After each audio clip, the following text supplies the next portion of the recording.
चलिए, तो अब हम देखते हैं कि इसमें क्या है। तो कचरा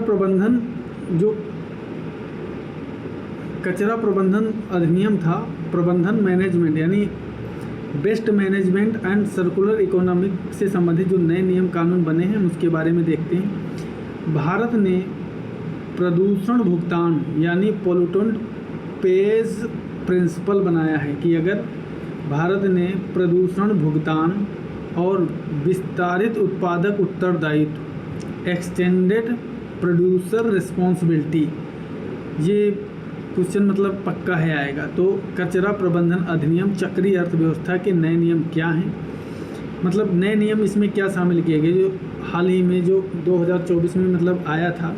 कचरा प्रबंधन और चक्रीय अर्थव्यवस्था के लिए नए नियम क्या आए हैं उसके बारे में देखते हैं। भारत ने प्रदूषण भुगतान यानी क्या था, भारत ने प्रदूषण भुगतान यानी जो पॉल्यूटर जो थे, मतलब जो पॉल्यूटर मतलब क्या करते हैं, कोई प्रोडक्ट बना रहा था, फैक्ट्री कंपनी जो भी है, वो जब कोई प्रोडक्ट बनाती है तो पॉल्यूशन उससे रिलीज होता है। पॉल्यूशन रिलीज होने के बाद में क्या करता है, तो उसके लिए जो पेज प्रिंसिपल हैं कि प्रदूषण भुगतान, अगर आप प्रदूषण कर रहे हो तो उसका भुगतान करना पड़ेगा, उससे संबंधित बना है। और एक्सटेंडेड क्या है, यानी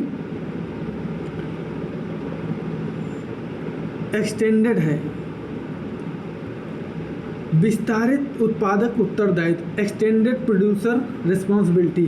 जो भी प्रोड्यूसर है उसकी जिम्मेदारी है कि इन सिद्धांतों को मजबूत करने के लिए कई नियम बनाए गए हैं। तो कौन कौन से नियम बनाए गए हैं, एक तो बनाया गया प्रदूषण पेयर्स और दूसरा बनाया गया विस्तारित उत्तरदायित्व सिद्धांत मजबूत करने के नियम। तो ये हमारे लिए बहुत ही महत्वपूर्ण। अब चलते हैं कि इन नियमों में माइक्रोप्लास्टिक के संकट को संबोधित करने के लिए एक सख्त ढांचा बनाया गया है। माइक्रोप्लास्टिक क्या होती है, जो 5 माइक्रोन से नीचे होती है, मिली माइक्रोन प्लास्टिक होती है, माइक्रोन से नीचे होती है, उसे हम क्या कहते हैं, उसे हम माइक्रोन कहते हैं, मतलब छोटा होता है। जैसे होता है माइक्रोन, नैनो, ठीक है, इसी तरीके से होते हैं। तो मतलब माइक्रोप्लास्टिक के संकट को संबोधित करने के लिए एक सख्त ढांचा बनाया गया है। उसके बाद क्या बनाया गया इसमें देखते हैं। माइक्रोप्लास्टिक की परिभाषा क्या है इसके बारे में हम देखते हैं। जो माइक्रोप्लास्टिक क्या है इसकी परिभाषा, डिफिनेशन ऑफ माइक्रोप्लास्टिक, ये यूपीएससी पूछ सकती है कि माइक्रोप्लास्टिक की परिभाषा क्या है। माइक्रोप्लास्टिक की परिभाषा है 1 माइक्रोन से 100,000 माइक्रोन यानी 10 की पावर -6 माइक्रोन से 10 की पावर -3 के बीच के ठोस प्लास्टिक कणों को जो पानी में अघुलनशील हैं, मतलब जो मोटे हैं 6 से देखा जाए, मतलब जो 6 से 5 से छोटे होते हैं तो वो काफ़ी छोटे हो जाते हैं, डिजॉल्व हो जाते हैं, छनते नहीं पानी से। बड़े रहते हैं तो मतलब वो क्या होते हैं, पानी से निकल आते हैं, तो इसलिए उनको दिक्कत नहीं होती है। तो 6 की पावर -6 से लेकर 10 की पावर -3 के बीच जो ठोस प्लास्टिक के कण होते हैं, मोटे मोटे होते हैं, वो अघुलनशील हैं, जो पानी में नहीं घुलते हैं। बायोडिग्रेडेबल कौन है, बायोडिग्रेडेबल प्लास्टिक कौन होती है, यानी जो जैविक उत्पादकों द्वारा या जैविक तत्वों के द्वारा जिसका विघटन किया जा सकता है, अपघटन, ऐसे पदार्थ जो बिना कोई माइक्रोप्लास्टिक छोड़े, यानी ऐसा कोई भी पदार्थ है जो बिना माइक्रोप्लास्टिक छोड़े विशिष्ट वातावरण, मिट्टी, लैंडफिल में जैविक प्रक्रियाओं द्वारा पूरी तरह नष्ट हो जाते हैं। ये मतलब परिभाषा दे देगा, कहेगा मैचिंग करिए, मैच द फॉलोइंग। तो माइक्रोप्लास्टिक की परिभाषा ये है 1 माइक्रोन से लेकर 1000 माइक्रोन। तो मतलब इसकी परिभाषा है कि 10 की पावर -6 से लेकर 10 की पावर -3 के बीच में जो ठोस प्लास्टिक के कण हैं, जो ऐसे ठोस प्लास्टिक के कण हैं जो पानी में घुलनशील नहीं हैं। बायोडिग्रेडेबल वो है कि ऐसे पदार्थ जो बिना माइक्रोप्लास्टिक, मतलब ऐसे पदार्थ हैं जो ऐसे माइक्रोप्लास्टिक हैं जो विशिष्ट माइक्रोप्लास्टिक छोड़े विशिष्ट वातावरण, माइक्रोप्लास्टिक जिनको वातावरण में डाल दिया गया, बोतल है, बाल्टी है, पानी है, बहुत सारी चीज़ें हैं, कुछ तो ऐसे ड्रम हैं, पेस्टिसाइड्स हैं, इनका सबका उपयोग करके हम कभी फेंक देते तो धीरे धीरे टूटते रहते हैं, उनका क्षय होता रहता है, डिजोल्वेशन होता रहता है और वो नैनो पार्टिकल में टूटते रहते हैं। तो बिना कोई मतलब ऐसे पदार्थ जो बिना कोई माइक्रोप्लास्टिक छोड़े हुए मिट्टी या लैंडफिल ज़मीन में दबा दिया जाता है, डाल दिया जाता है, जैविक प्रक्रियाओं द्वारा उनको पूरी तरह नष्ट कर दिया जाता है, उन्हें हम बायोडिग्रेडेबल कहते हैं। CPCB क्या है? सेंट्रल पोल्यूशन कंट्रोल बोर्ड, या कंपोजिबल बायोडिग्रेडेबल प्लास्टिक के निर्माताओं को उत्पादों की बिक्री से पहले केंद्रीय प्रदूषण बोर्ड से प्रमाण पत्र लेना अनिवार्य है। मतलब कंपोजिबल हैं, जो कंपोजिट करके बनाया जाता है, उनको कई सारे पार्टों को कंपोज किया जाता है, उसके बाद बनाया जाता है। या बायोडिग्रेडेबल प्लास्टिक, जो बायोडिग्रेडेबल प्लास्टिक के निर्माताओं को, चाहे कंपोजिबल प्लास्टिक बना रहे हों चाहे बायोडिग्रेडेबल बना रहे हों, वो उत्पादों की बिक्री से पहले बना लोगे, उसके उत्पाद से पहले आपको किससे परमिशन लेनी होती है? तो केंद्रीय प्रदूषण नियंत्रण बोर्ड से प्रमाण पत्र लेना होता है। अब ऐसा दे सकता है कि कंपोजिट बायोडिग्रेडेबल प्लास्टिक निर्माताओं को उत्पादों की बिक्री से पहले भारत सरकार से अनुमति लेना पड़ता है, भारत सरकार से अनुमति लेना पड़ता है, या संसद से अनुमति लेना पड़ता है, या दे देगा पर्यावरण जलवायु मंत्रालय से लेना पड़ता है, तो मतलब गलत हो जाएगा। तो नहीं, केंद्रीय पोल्यूशन कंट्रोल बोर्ड से अनुमति लेनी पड़ेगी।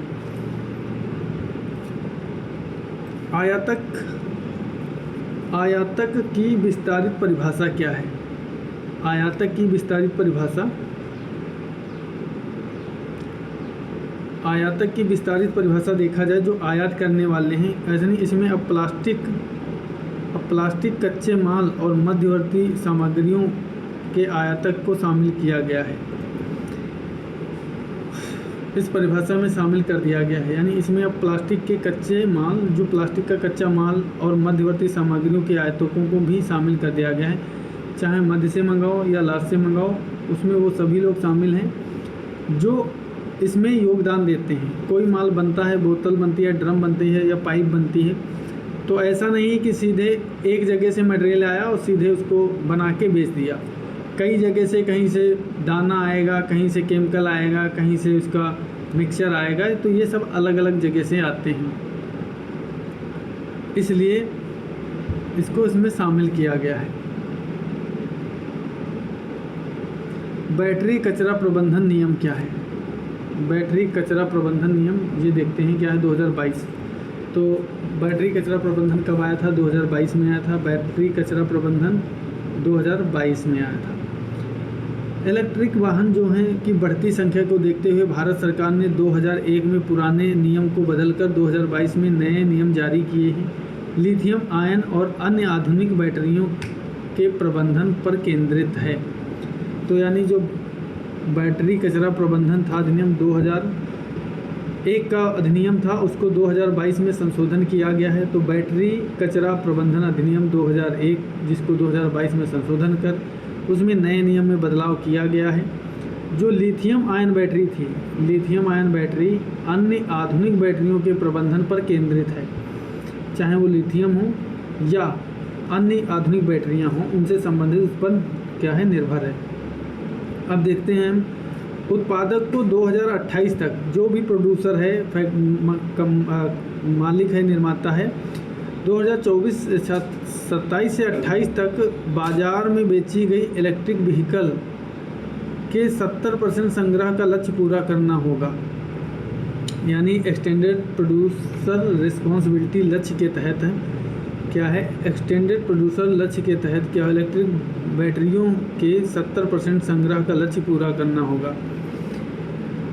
मान लेते हैं कि 2000 से लेकर 2014 तक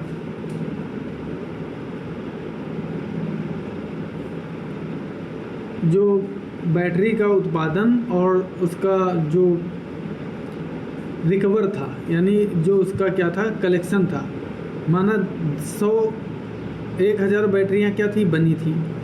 1000 बैटरियां क्या हो गई, वो एक्सपायर हुई कुछ 2020 तक, तो 2020 तक, और उसके बाद में क्या हुआ कि 2020 के बाद में फिर 2026 तक कुछ बैटरियां बनी,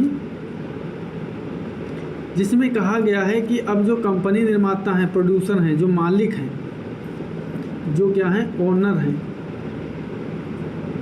ओनर हैं, उनके लिए प्रावधान है कि भाई आपको क्या करना पड़ेगा, 2027 से 2028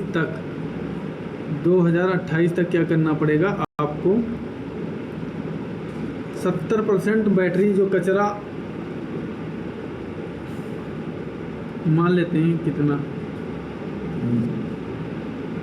2027 से 2028 तक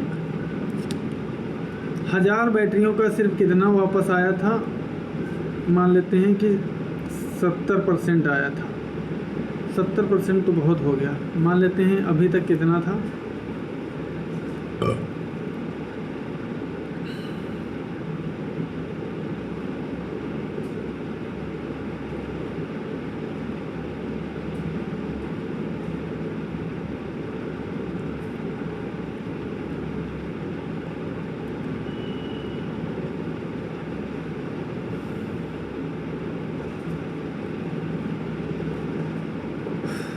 %70 रखा है, लेकिन अभी तक कितना आया था, अभी तक 40% कवर हुआ था, बाकी 60% कहाँ था, वो इन्वायरमेंट में पड़ा था बेस्ट उसका।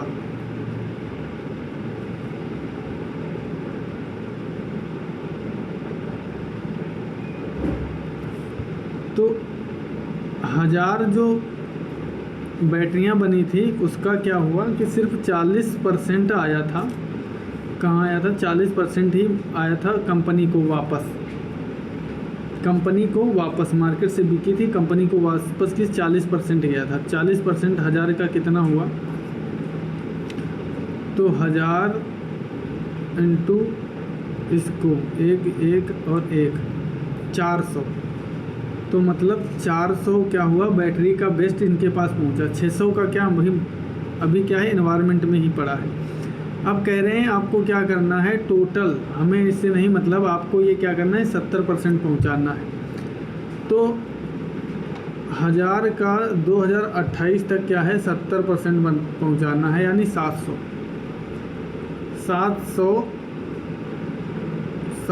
आपको बैटरी वापस क्या करना है, मार्केट से या एनवायरनमेंट से वापस लेकर आना है। आप कुछ भी करो तो ये जिम्मेदारी दी गई है।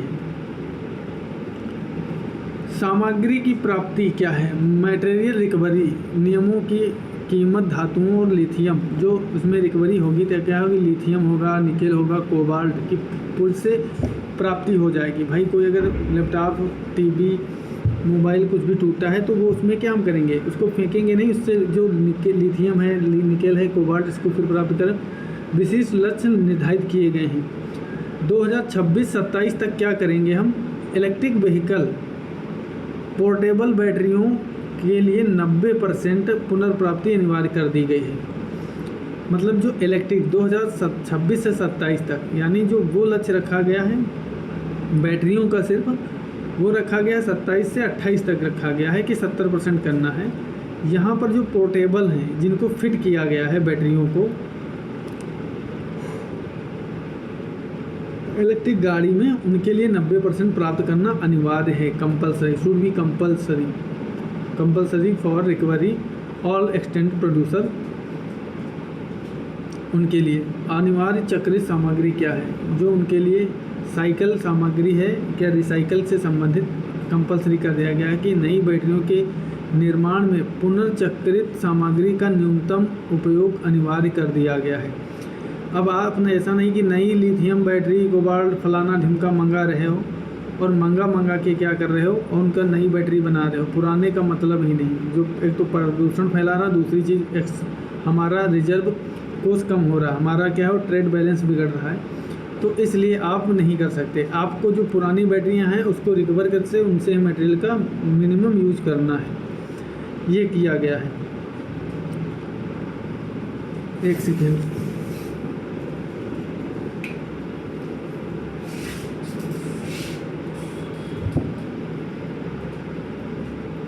अब ई कचरा प्रबंधन देखते हैं 2022 में क्या कर दिया गया है। और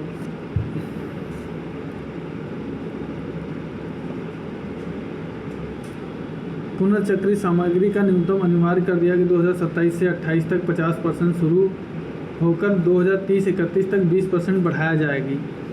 यानी आपको 2027 से 28 तक क्या है, पुनर्चक्रित कम से कम क्या करती है, बैटरियों में पुनर्निर्माण के लिए आप क्या करना है, कम से कम 2026, 27, 28 तक क्या करना है, 27, 28 तक 5% और 2030-31 तक आपको 20% तक बढ़ाना है। जो बेस्ट से निकले मटेरियल उसी को यूज करना है, आप नया नहीं यूज करोगे। ई कचरा प्रबंधन क्या कहता है? ई कचरा प्रबंधन कहता है 2022 का 1 अप्रैल 2023 से प्रभावी हुए। इन्होंने ई कचरे प्रबंधन को पूरी तरह से डिजिटल और केंद्रीकृत बना दिया है। ई कचरा प्रबंधन जो 1 अप्रैल 2023 से लागू हुआ है उसको पूरी तरह से क्या है, प्रबंध को पूरी तरह डिजिटल और केंद्रीकृत कर दिया है, सेंट्रलाइज कर दिया है। एक्सटेंडेड प्रोड्यूसर रिस्पॉन्सिबिलिटी प्रमाण पत्र का व्यापार नियम एक ऑनलाइन पोर्टल के माध्यम से पुनर्चक्रण लक्ष्यों को प्राप्त करने के लिए, यानी नियम एक क्या है, ऑनलाइन पोर्टल बनाया गया है कि आप इन पुनर्चक्रण के लक्ष्य को पूरा करने के लिए डिजिटल प्रमाण पत्र की व्यापार की अनुमति देते हैं, कि आप डिजिटल प्रमाण पत्रों के व्यापार की अनुमति देते हैं। डिजिटल प्रमाण पत्र आप ले सकते हो, उसको खरीद बिक्री कर सकते हो। दायरा का विस्तार, कवर किए गए इलेक्ट्रिक उपकरणों की संख्या 21 से बढ़ाकर 106 कर दी गई है। इलेक्ट्रिक उपकरण पहले कितने थे? पहले थे 21 उपकरण थे, अब कितने कर दिए गए हैं? अब उपकरण कितने कर दिए गए हैं? अब उपकरण 106 शामिल कर दिए गए हैं, जो आपको क्या करना है, रिकवर करना है। विलोपन क्या, प्रो का विलोपन कर दिया गया है, यानी प्रोड्यूसर रिस्पॉन्सिबिलिटी ऑर्गेनाइजेशन को औपचारिक श्रृंखला से हटा दिया गया है। अब जो प्रोड्यूसर था उसकी संगठन था उसको हटा दिया गया है। अब शामिल किया गया है कि अब आप पूरी जिम्मेदारी पंजीकरण पुनर्चक्रण को रिसाइकल पर होगी। अब पूरी तरह से किस पर होगी? इस पर होगी।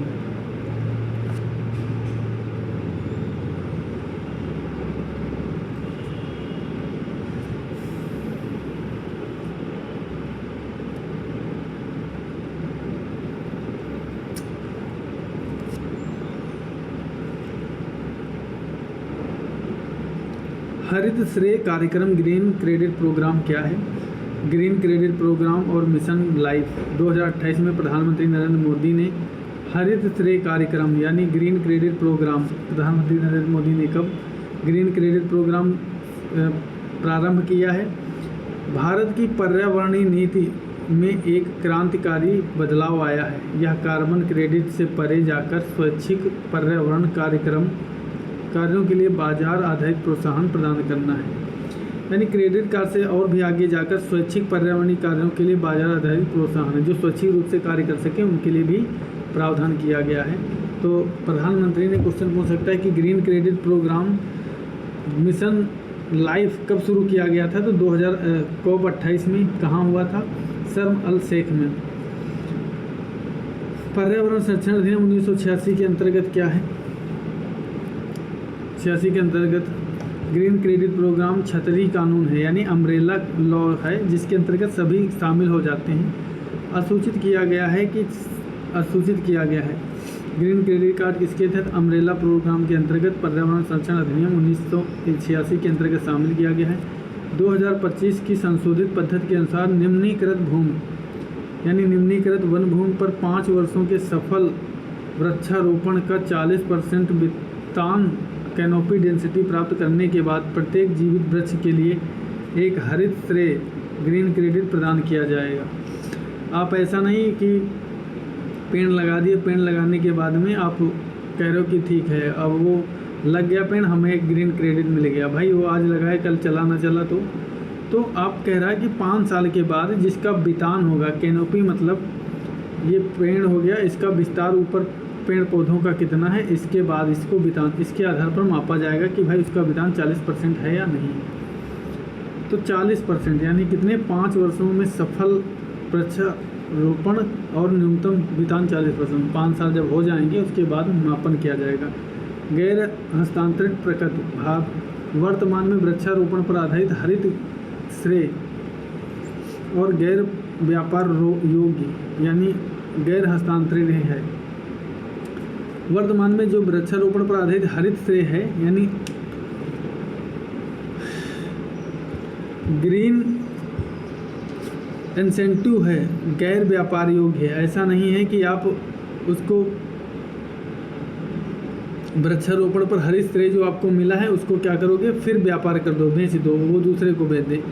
जिसको मिला है सिर्फ एक बार ही यूज हो सकता है, गैर हस्तांतरणीय है। इसके सिवाय प्रतिपूरक वनीकरण कंपनसेटर अफॉरेस्टेशन दायित्व के लिए उपयोग किया जाएगा। अंतर्राष्ट्रीय कानून और वैश्विक संधियाँ क्या हैं? 23-24 में हालिया यूपीएससी ने प्रश्नों में अंतर्राष्ट्रीय सम्मेलन और परिणामों पर अत्यधिक बल दिया है। विशेष रूप से COP 28 और COP 29 निष्कर्ष से प्रश्न पर पूछे जाने की संभावना अधिक है, जो यूपीएससी ने 2028 में और 29 में पूछा था। COP 29 बाकू अजरबैजान, मुख्य परिणाम क्या था? COP 29 को क्या हुआ था? वित्त कोप के रूप में जाना जाता है। तो जो 29 हुआ था इसको क्या किया गया था?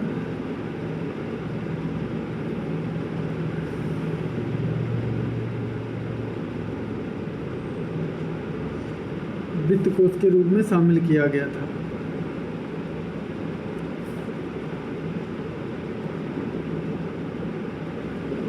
अब हम चलते हैं वित्त कोष के रूप में शामिल किया गया था।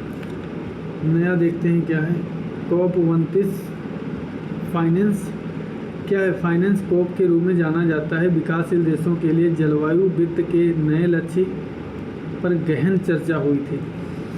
तो बाकू में क्या हुई थी कि भाई जलवायु प्रदूषण 300 बिलियन का इसका कर दिया गया था कि 300 बिलियन आपको क्या करना है, प्रति ईयर देना है पर्यावरण विकासशील देशों को, ताकि उनको क्या सहायता मिल सके विकासशील देशों को जलवायु वित्त की।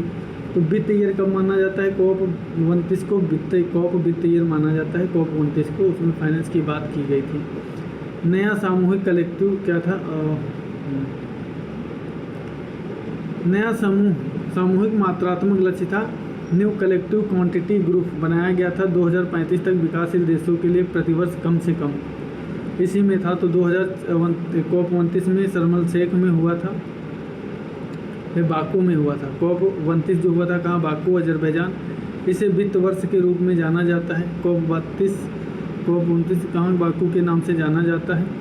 और उसके बाद में 2035 तक विकासशील देशों के लिए क्या किया गया था कि उनके लिए प्रतिवर्ष कम से कम 300 बिलियन डॉलर जुटाने का लक्ष्य रखा गया था। और हालांकि भारत और अन्य विकासशील देशों ने इसे अपर्याप्त बताया है।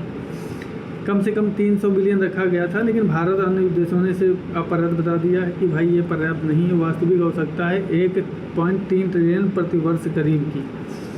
तो भारत जैसे अन्य विकासशील देशों ने भी कहा था कि भाई ये 300 बिलियन से 35 के करीब, जो आप 300 बिलियन कर रहे हो प्रति वर्ष, ये नहीं, आप 1.3 ट्रिलियन प्रति वर्ष करिए, वो सही रहेगा। तो इसे नहीं माना गया है। तो अनुच्छेद ये चर्चा में था, अनुच्छेद 6 का संचालन क्या है? आर्टिकल 6 क्या कहता है कि ऑपरेशनलाइजेशन, जो आर्टिकल 6 है COP 29 में पेरिस अनुच्छेद के 6.4 के तहत एक वैश्विक कार्बन बाजार के नियमों को अंतिम रूप दिया गया है, और जिससे देशों और निजी संस्थानों को उत्सर्जन कटौती का व्यापार करने में मदद मिलेगी। तो एक तो वित्त ईयर भी कहा गया, COP 29 को वित्त भी कहा गया। दूसरी चीज़ कहा गया है कि 300 बिलियन डॉलर पर सहमत बनी थी, लेकिन भारत अन्य विकासशील देशों ने 35 तक क्या है 1.3 ट्रिलियन की बात की। अनुच्छेद 6 जो कहता था संचालन से संबंधित कि 6 आर्टिकल ऑपरेशनलाइजेशन। COP 29 ने पेरिस समझौते के अनुच्छेद 6.4 के तहत वैश्विक कार्बन बाजारों के नियम को अंतिम रूप दिया है। जो वैश्विक बाजार के नियम हैं उनको क्या किया है? अंतिम रूप दिया है, फाइनल किया है, और जिससे कि देश और निजी संस्थानों को क्या होगा? व्यापार उत्सर्जन करने की वैश्विक बाजार कार्बन बाजार के नियमों के अंतिम रूप दिया है, ताकि वो लेन देन कर सकें। उसके बाद क्या है? कुनमिंग मॉन्ट्रियल जो है कुनमिंग मॉन्ट्रियल। कुनमिंग मॉन्ट्रियल क्या है? वैश्विक जैव विविधता यानी CBD COP15 कुनमिंग सम्मेलन का COP15 हुआ था। यह ढांचा 2030 तक जैव विविधता के नुकसान को रोकने के लिए 23 लक्ष्य निर्धारित किए गए थे। तो मॉन्ट्रियल प्रोटोकॉल कब हुआ था? यह अपनाया गया था ढांचा 2030 तक। तो CBD COP15 कुनमिंग कहाँ है? कुनमिंग मॉन्ट्रियल प्रोटोकॉल ये कनाडा में है। जो कुनमिंग समझौता हुआ था, कुनमिंग समझौता COP15 में अपनाया गया था। और एक छूट गया है क्या? अच्छा, Baku to Belum. Baku to Belum जो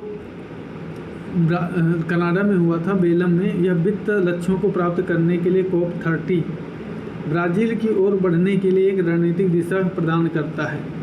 तो मतलब जो 30 हुआ था COP में, उसमें बढ़ने के लिए और भी प्रावधान किए गए और उसको बढ़ावा देने की बात की गई। कुनमिंग मॉन्ट्रियल प्रोटोकॉल कब हुआ था? तो कुनमिंग मॉन्ट्रियल प्रोटोकॉल COP15 के तहत शामिल हुआ था। इसमें जैव विविधता 2030 तक कहा था। कुनमिंग मॉन्ट्रियल प्रोटोकॉल जैव विविधता, वैश्विक जैव विविधता ढांचा, कुनमिंग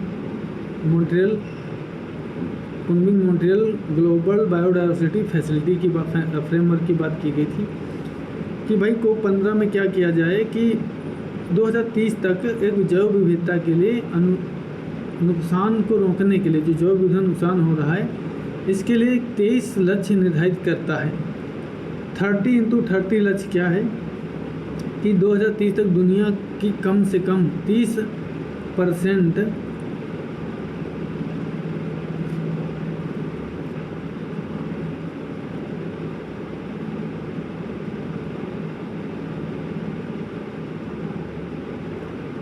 दुनिया की कम से कम 30% क्या है? भूमि और समुद्री क्षेत्रों को प्रभावी ढंग से संरक्षित करना है। तो ये लक्ष्य 30x30 क्या रखा गया था? 30% भूमि और समुद्री क्षेत्रों को, 30% भूमि और समुद्री क्षेत्रों को क्या संरक्षित करना है। 30x30 कुनमिंग मॉन्ट्रियल वैश्विक जैव विविधता ढांचा में। तो 30x30 रखा गया था कुनमिंग मॉन्ट्रियल पर COP15 में 2030 तक रखा गया था। और प्रदूषण की कमी, कीटनाशक से होने वाले जोखिमों को 50% तक कम करना था। पोषण तत्वों के नुकसान को आधा करना था। स्वदेशी अधिकार था। स्वदेशी अधिकार संरक्षण प्रयासों में स्वदेशी लोगों और स्थानीय समुदायों के अधिकार और पारंपरिक ज्ञान की सुरक्षा सुनिश्चित करना था। तो कुनमिंग में क्या हुआ था? 3 हुए थे 30x30। एक तो COP15 में आया था 30x30, 2030 तक भूमि और जैव विविधता को संरक्षण करना था, प्रदूषण कमी करना था, जो कीटनाशकों से होने वाले 50%, कीटनाशक से होने वाले 50% तक का पोषण तत्वों को कमी को रोकना था। स्वदेशी अधिकार संरक्षण प्रयास में स्वदेशी लोगों और स्थानीय समुदायों के अधिकारों, पारंपरिक ज्ञान की सुरक्षा प्रदान करना था। हाई सीज ट्रीटी क्या है? BNGG एग्रीमेंट, ये काफ़ी चर्चा में रहा है। जनवरी 2026 में प्रभावी हुई, यह संधि प्रभावी होगी। और लेकिन यह बनी कब थी? ये 2023 में शायद आया था कि हाई सीज ट्रीटी जो थी कि 2023 में यह संधि जनवरी चर्चा में आ गया। हाई सीज अंतर्राष्ट्रीय जल, यह अंतर्राष्ट्रीय जो समुद्री जीवन की रक्षा के लिए पहली कानूनी रूप से बाध्यकारी संधि है। तो BNGG यह बहुत ही महत्वपूर्ण है। हाई सीज ट्रीटी यह क्या है? तो 2026 में प्रभावी हुई। BNGG क्या हुई? यह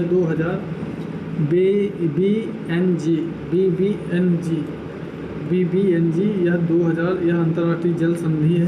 जल संधि समझौता है, बाध्यकारी है। यूपीएससी पूछेगा यह बाध्यकारी संधि है? हाँ, यह राष्ट्रीय अधिकार क्षेत्र से परे, यह जो हमारे राष्ट्रीय यानी जो हमारा बॉर्डर होता है हमारे कंट्री का, इससे 200 नॉटिकल माइल से जो एक्स्ट्रा होता है वो हाई सी बोला जाता है। संधि को कवर करती है और यह किसी भी देश की 200 समुद्री नाइट मील से बाहर है, जो दुनिया के महासागरों का 60% हिस्सा कवर करती है। दुनिया के 60% कौन? ओपन सी कवर करती है। और समुद्री अनुवांशिक संसाधन क्या है? मरीन जेनेटिक रिसोर्स देखा जाए अंतर्राष्ट्रीय जल में पाए जाने वाले जैविक संसाधनों से होने वाले लाभों को उचित न्यायसंगत साझाकरण किया जाए। मैं जहाँ से जैव संसाधन अनुवांशिक समुद्री जो जैव संसाधन है जहाँ विशेष क्षेत्र में पाए जाते हैं उनसे संबंधित अगर कोई संसाधन का उपयोग कर लाभ प्राप्त करता है कोई, तो उसको क्या बांटो, उस क्षेत्र को भी दो। इन्वायरमेंट AEIA इन्वायरमेंट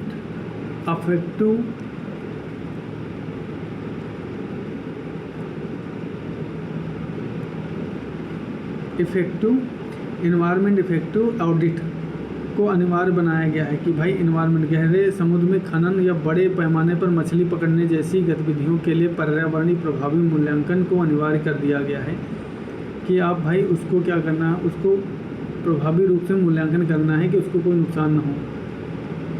UPSC अब इन प्रजातियों के केवल नाम नहीं बल्कि व्यवहार, भोजन की आदतें और कानूनी से संबंधित क्या पूछती है, प्रश्न पूछ रहा है। संबंधित क्या है, प्रश्न पूछ रहा है। ग्रेट इंडियन बस्टर्ड कहाँ पाए जाते हैं, गंभीर रूप से लुप्त प्राय है, क्रिटिकल इंडेंजर्ड है, अनुसूची 1 में शामिल हैं, या ग्रेट इंडियन बस्टर्ड कहाँ पाया जाता है ये आपको बताना है करंट अफेयर उसमें कमेंट में। बिजली की तारों से होने वाली मौतों के कारण चर्चा में रहा है, तो एक सूची में शामिल है, क्रिटिकल इंडेंजर्ड है। उसके बाद चर्चा में सर्वोच्च न्यायालय ने कहा है बनाम संरक्षण नवीकरणीय ऊर्जा पर निर्णय दिया है। सुप्रीम कोर्ट ने क्या दिया, इस पर निर्णय भी दिया है। उसके बाद में है चीता जो है लुप्त प्राय है। क्या है, चीता वनरेबल है, अनुसूची 1 में शामिल है। चीता क्या है, वनरेबल है, लुप्त प्राय। अफ्रीकी चीता लुप्त प्राय है, अनुसूची 1 में। प्रोजेक्ट चीता के तहत कूनू नेशनल पार्क में शवकों का जन्म 70 साल बाद भारत में वापसी हुई। तो कूनू नेशनल पार्क में जो लाए गए थे अफ्रीका और नामीबिया से, उनके क्या हुए 70 साल बाद भारत फिर वापस लाया गया। तो हमारे यहाँ 1953 में क्या हुआ था, इसको एक्सटिंक्ट घोषित कर दिया गया था, मतलब विलुप्त घोषित कर दिया गया था 1953 में। तो ये इम्पोर्टेंट। नीलगिरी ताहर क्या है, इंडेंजर्ड है। नीलगिरी ताहर इंडेंजर्ड है, अनुसूची 1 में शामिल है। तमिलनाडु राज्य का पशु है, तो तमिलनाडु का इंडेंजर्ड है और पशु है। दक्षिण भारत में एकमात्र पर्वतीय खुर वाला जानवर है। क्या है, पर्वतीय खुर वाला। घड़ियाल कहाँ पाया जाता है, गंभीर रूप से क्रिटिकल इंडेंजर्ड है। ये क्या है, क्रिटिकल इंडेंजर्ड है। ये अनुसूची 1 में। चम्बल नदी में पानी आबादी का स्थिरीकरण, नर के थूथन पर घड़ा जैसा उभार होता है। तो चम्बल यानी घड़ियाल कहाँ गंभीर रूप से लुप्त प्राय है, क्रिटिकल इंडेंजर्ड है। अनुसूची 1 चम्बल नदी में आबादी का स्थिरीकरण, काफ़ी मतलब स्थिरीकरण हो गया है, रुक गया है। और इसके मुंह पर क्या होता है, घड़े जैसा, थूथन पर घड़े जैसा होता है। ओलिव रिडले टर्टल ये उड़ीसा में है। यह लुप्त प्राय या वनरेबल है, लुप्त प्राय है। और ये क्या अनुसूची 1 में है। उड़ीसा के तट पर सामूहिक घोंसले के लिए अरीबाड़ा बोलते हैं, जो सामूहिक रूप से क्या करते हैं, सामूहिक रूप से अंडे देते हैं। पेंगोलियन, भारतीय पेंगोलियन कहाँ पाया जाता है, लुप्त प्राय है। दुनिया का सबसे पेंगोलियन ये चर्चा में था, ये उत्तराखंड और उधर लद्दाख रीजन में पाया जाता है। अत्यधिक लुप्त प्राय है, नियर थ्रेटेंड है, अत्यधिक लुप्त प्राय है। एक सूची में शामिल किया गया। भारत और चीनी दुनिया का सबसे अधिक तस्करी किया जाने वाला पेंगोलियन है। पेंगोलियन ये अरुणाचल प्रदेश और इधर रीजन में पाया जाता है। ऐसे करके गोल गोल कर लेता अपने आप को। पेंगोलियन लुप्त प्राय अत्यधिक है और दुनिया का सबसे अधिक तस्करी किया जाने वाला स्तनपायी है। तराजू स्केल्स वाला एकमात्र स्तनपायी है जो तराजू में पाया जाता है, तराजू जैसा। अंतर्दृष्टि देखा है 2024 की रेड लिस्ट अपडेट के अनुसार दुनिया में 44% प्रवालभित्तियाँ कोरल समुद्र के बढ़ते तापमान के कारण विलुप्त होने के कगार पर हैं। वहीं आइबेरियन लाइनेक्स क्या है कि सफल संरक्षण के प्रयासों ने इसे लुप्त प्राय से अति संवेदनशील श्रेणी में ला दिया है। तो आइबेरियन लाइनेक्स क्या है, ये काफ़ी चर्चा में था। ये कहाँ पाया जाता है, ये लाइनेक्स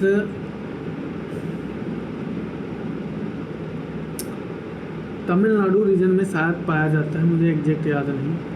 न्यायिक सक्रियता और पर्यावरणीय न्याय साथ क्या है। भारत के सर्वोच्च न्यायालय ने हरित राष्ट्रीय हरित प्राधिकरण और पर्यावरण कानूनों की व्याख्या महत्वपूर्ण भूमिका है।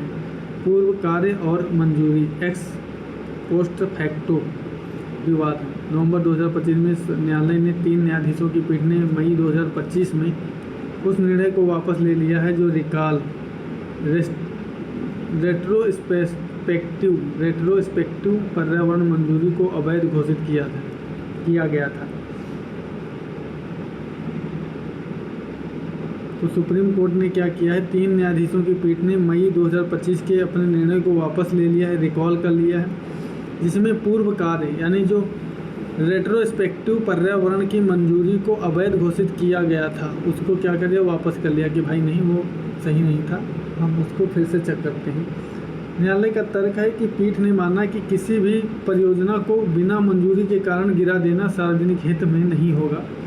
और ये अच्छा भी डिसीजन है कि सभी परियोजना को क्या है, बिना मंजूरी के कारण गिरा देना, मंजूरी होना और गिरा देना ये सार्वजनिक हित में नहीं होगा। हजारों करोड़ का सार्वजनिक निवेश बर्बाद हो जाएगा। भाई गवर्नमेंट ने मतलब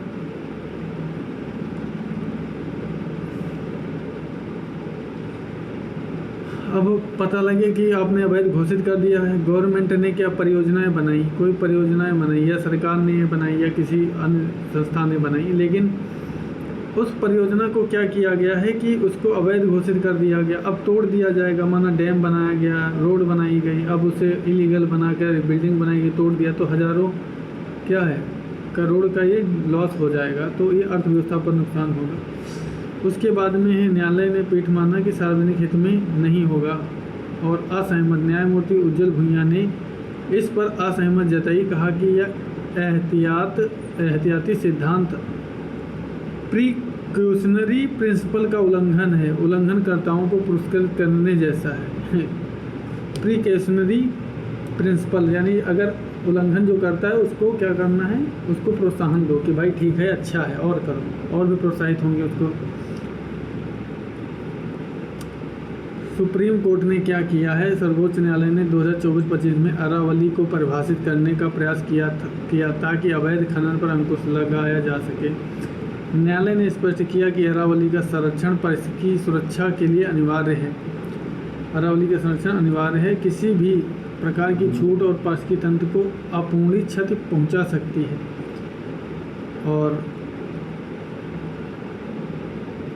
ये इसमें महत्वपूर्ण रूप से क्या करना है, पिछले 10 सालों के केवल करंट अफेयर्स तक नहीं बल्कि यह कानूनी भूगोल विज्ञान तक भी इसका विस्तार किया गया है, क्योंकि उसके पूछने का कई कारण हैं। कानून की बारीकियां केवल वन संरक्षण अधिनियम याद करना नहीं, आपको पता होना चाहिए कि 2023 के संशोधन 96 में गोदावरी फैसले को कैसे प्रभावित करता है। गोदावरी फैसले को कैसे प्रभावित करता है, जो उसमें 2002 में संशोधन कर 2001 में बैटरी वाले में चेंज किया गया है। और जलवायु परिवर्तन वित्त की जटिलता क्या है, कोप सम्मेलन में केवल मेजबान देश का नाम नहीं बल्कि NGCU न्यू कलेक्टिव क्वांटिटी अनुच्छेद 6.4 के तहत कार्बन बाजार में काम करने के तरीकों को समझना भी आवश्यक है। अब चलते हैं क्वेश्चन, कुछ महत्वपूर्ण हैं, हम देखते हैं क्वेश्चन कौन कौन से हैं। तो हमारे लिए बहुत ही इम्पोर्टेंट है, क्योंकि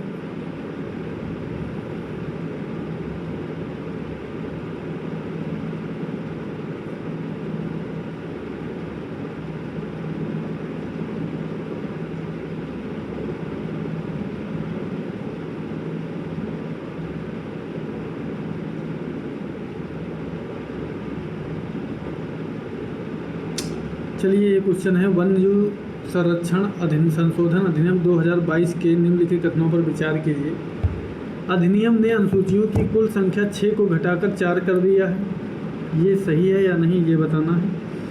और अधिनियम के तहत एक हाथी एकमात्र अनुसूची 1 का जानवर है जिसे धार्मिक उद्देश्यों के लिए स्थानांतरण करने की अनुमति दी गई है, ये गलत हो जाएगा,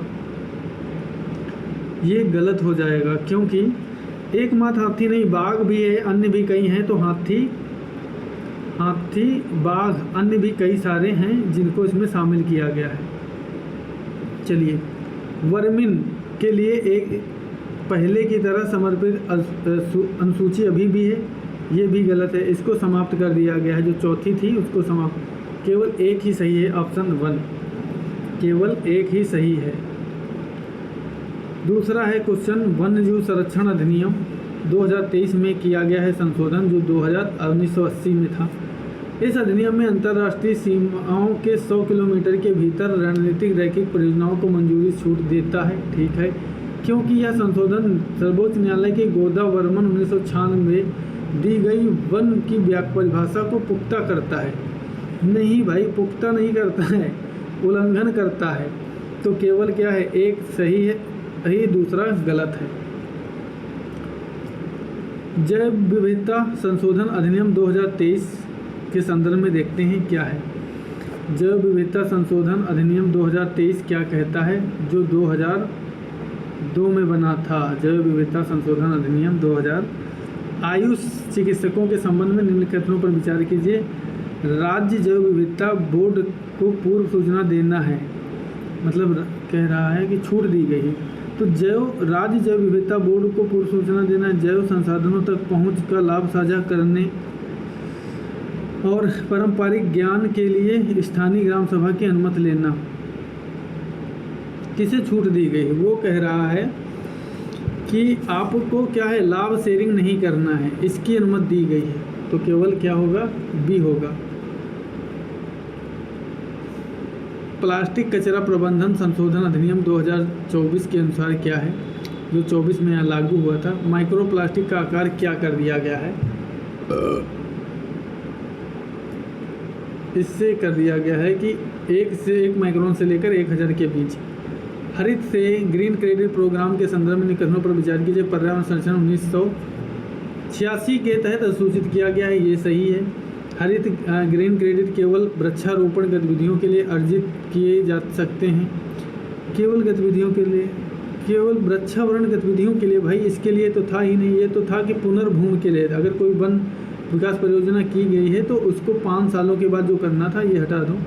यह बाजार आधारित तंत्र है, जो हरित श्रेय को व्यापार किया जा सकता है, हरित श्रेय का व्यापार किया जा सकता है, हाँ किया जा सकता है। तो 1 3 होगा, दूसरा नहीं है, 3 होगा। 2 COP29 है, बाकू में चर्चा में रहा नया कलेक्टिव लक्ष्य, जो इसे प्राथमिक उद्देश्य क्या है। इसका प्राथमिक उद्देश्य है कि ये तो पेरिस में घोषित किया गया था, विकासशील देशों के लिए जलवायु वित्तीय लक्ष्यों को निर्धारित करना है। यह राष्ट्रीय स्तर पर कार्बन क्रेडिट की कीमतों को विनियमित करना है। यह 2030 तक क्या कर भूमि को संरक्षित करना है। नहीं, इसका लक्ष्य है कि वित्तीय निर्धारित करना है। विकासशील देशों के लिए जलवायु वित्त क्या करना है भाई, ये निर्धारित करना है कि कलेक्टिव क्वांटिटी लक्ष्य।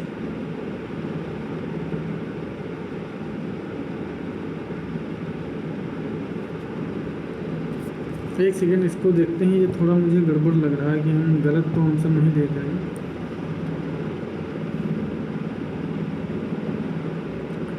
इसका आंसर विकासशील देशों के लिए जलवायु वित्त के वित्तीय लक्ष्यों को निर्धारित करना है।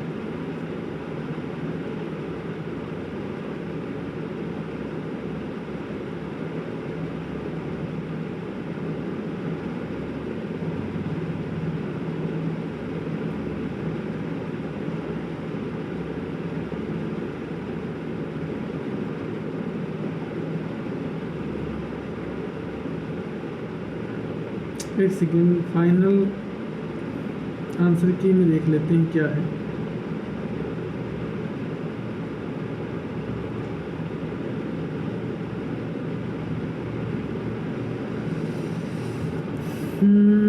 दुनिया की 30x30, ये तो बाकू में अपनाया गया था, ये भी था बाकू में था कि 30x30, लेकिन न्यू कलेक्टिव इसका लक्ष्य प्राथमिक उद्देश्य था कि भाई हमें कार्बन को कम करना है ना, कलेक्टिव रूप में 30x30 करना है। हाँ ठीक है, हमें क्या करना है,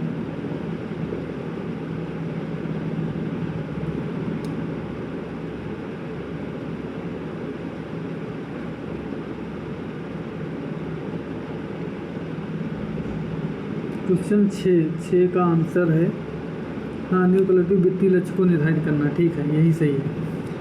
इसका था वाक्यों में जो न्यू कलेक्टिव क्वांटिटी का लक्ष्य था कि विकासशील देशों के लिए जलवायु वित्तीय लक्ष्य को निर्धारित करना है कि कितने तक। तो इसमें रखा गया है 2035 तक कितना किया गया है 300 बिलियन, लेकिन भारत ने रखा था कि 1.3 ट्रिलियन डॉलर, जिससे अन्य विकासशील देशों में, तो ये सही है। हाई सीज ट्रीटी क्या है, ये बहुत ही महत्वपूर्ण, ये टेस्ट सीरीज में भी आता है। इसका लक्ष्य है हाई सी ट्रेज, यानी यह उन सैन्य समुद्री क्षेत्रों को कवर करते हैं जो राष्ट्रीय अधिकार क्षेत्र यानी 200 समुद्री मील से परे हैं। बिल्कुल सही है, यही तो बात कर रहा है कि हमारे जो इकोनॉमिक एक्सक्लूसिव जोन से जो बाहर है उसकी बात करता है। यह समुद्री आनुवंशिक जैव विविधता को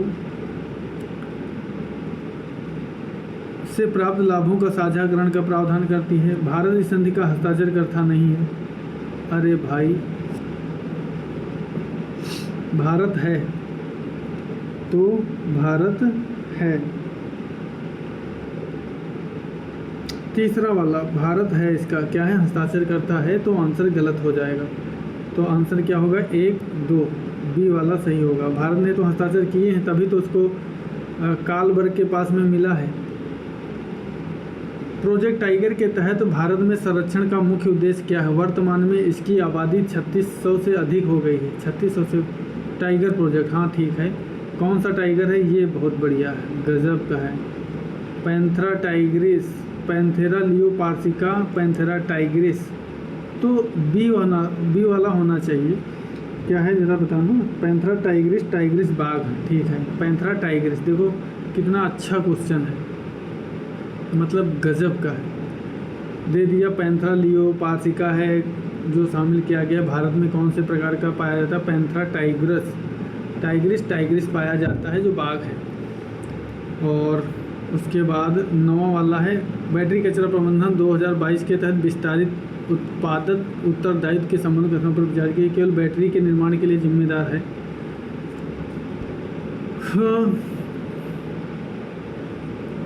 पुरानी बैटरी संग्रहण और पुनर्चक्रण कानूनी रूप से उत्तरदायित्व है, ये इसके लिए है।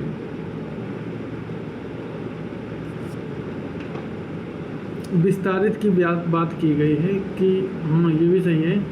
कहा है कि संग्रह और पुनर्चक्रण कानूनी उत्तरदायी, ये भी है और ये नहीं है। ये सिर्फ इसके लिए नहीं, पुरानी बैटरियों के संग्रहण पुनर्चक्रण के लिए नहीं। वो कह रहा है कि लैंडफिल में फेंकने की अनुमति है यदि वे 70% से अधिक डिस्चार्ज हों।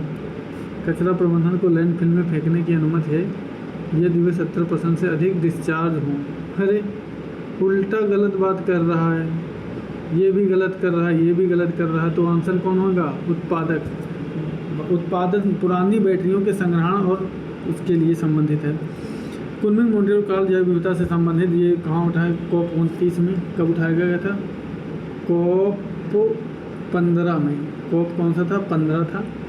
COP 15 में 30x30 लक्ष्य रखा गया था। इसमें बायोडाइवर्सिटी को भी रखा गया था संरक्षित करने के लिए, और क्या किया गया था, कार्बन को भी कम करने, भूमि क्या था, भूमि को लेकर किया गया था। तो 2030 तक दुनिया की भूमि और महासागर का संरक्षण करना है। कोष की बात नहीं कर रहा था, लुप्त प्रजातियों को नहीं कर रहा था, दुनिया की भूमि और महासागरों को संरक्षण करना है, यही है। बहुत ही बढ़िया। और 11 है, कहता है गंभीर घड़ियाल लुप्त प्राय। अब ये सूची दी है, अब ये चेक करना है। तो वनरेबल है, ठीक है, ये वनरेबल है। और ग्रेट इंडियन बस्टर अति संवेदनशील है। क्रिटिकल इंडेंजर्ड है। ओलिव रिडले अति संवेदनशील है। ओलिव रिडले इसमें अति संवेदनशील है, तो क्या होगा, ओलिव रिडले अति संवेदनशील। नीलगिरी ताहर ठीक है, नीलगिरी ताहर ठीक है। ओलिव रिडले अति संवेदनशील नहीं है, ये गलत बता रहा है, क्योंकि ये कैसे हैं, नियर थ्रेटेड है, तो अति संकटग्रस्त नहीं है, ये नहीं है। और गंभीर घड़ियाल ये ठीक है, गंभीर रूप से लुप्त प्राय है, वनरेबल है, तो 2 होना चाहिए। आंसर देख लेते हैं एक बार, गलत ना हो। जो क्या था, घेरा, 1 2 3 4, ग्रेट इंडियन बस्टर गंभीर रूप से लुप्त रहा है, बता रहा है कि ग्रेट इंडियन बस्टर अति संवेदनशील है, लेकिन अति संवेदनशील नहीं, ये क्या है, गंभीर रूप से है। क्या है, गंभीर रूप से है, अत्यधिक गंभीर रूप से है, क्रिटिकल इंडेंजर्ड है, ना कि नियर थ्रेटेड है, उसकी बात नहीं कर रहा है। तो बाकी 3 सही है, 3 सही है। पेरिस समझौते के अनुच्छेद 6 के तहत मुख्य फोकस किस पर है? तो पेरिस समझौते में मुख्य फोकस है कि जलवायु के अनुकूल वित्तपोष, अंतर्राष्ट्रीय बाजार तंत्र। बिल्कुल, ये अंतर्राष्ट्रीय क्या है, जलवायु परिवर्तन के कारण होने वाली क्षति, डैमेज। बी सही है, बी सही है, बाजार तंत्र हो गया। सर्वोच्च न्यायालय ने हालिया वन शक्ति के मामले में पूर्व कार्य पर्यावरण मंजूरी एक्सपोस एक्ट का अर्थ क्या है? यानी परियोजना शुरू होने से पहले ली गई मंजूरी, परियोजना के पूरा होने या शुरू होने के बाद दी गई मंजूरी। नहीं, ये नहीं, ये नहीं, ये नहीं। परियोजना शुरू होने के पहले ही ली गई, बाद ली गई मंजूरी। शुरू होने से पहले ली गई मंजूरी नहीं, ये नहीं। पूरा होने या शुरू होने के बाद, शुरू होने के बाद ली गई मंजूरी, शुरू हो गई उसके बाद। इंडियन फ्लाइंग फॉक्स क्या है? ये देखा, स्तनपायी केवल अन्य जानवरों पर निर्भर करता है। इंडियन फ्लाइंग केवल अन्य जानवरों के खून पर निर्भर करता है। इंडियन फ्लाइंग नहीं है, ऐसा नहीं है। और वन में परागणों और बीज प्रकीर्णन के लिए भूमिका निभाता है। फ्लाइंग ठीक है, ये सही है। इसे वन जीव संरक्षण अधिनियम वर्मिन से हटा दिया गया है।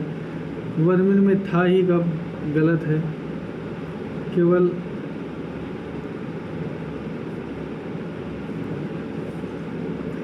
यह शाकाहारी खून नहीं पीता है, तो केवल 2, 3 सही है। मतलब वर्मिन इसको कब शामिल किया गया था, फ्लाइंग वाला, तो ये खून नहीं पीता है। ये क्या है, शाकाहारी है। तो इंडियन फ्लाई क्या है, ये शाकाहारी है, शाकाहारी है। तो आज कुछ इतने ही इम्पोर्टेंट रहे। हम कितने, अगले दिन हम इसको 14 हो गए हैं। अगले दिन हम पूरे सीक्वेंस से, या पूरे जब क्लास लेंगे तो पूरे सीक्वेंस से शुरू करेंगे क्वेश्चन। इसको हम प्रैक्टिस करेंगे। तो हम प्रैक्टिस करेंगे, क्या करेंगे, शुरू से पूरा डिटेल में इसकी प्रैक्टिस करेंगे और नई क्लास में फिर मिलते हैं। Thank you so much, bye.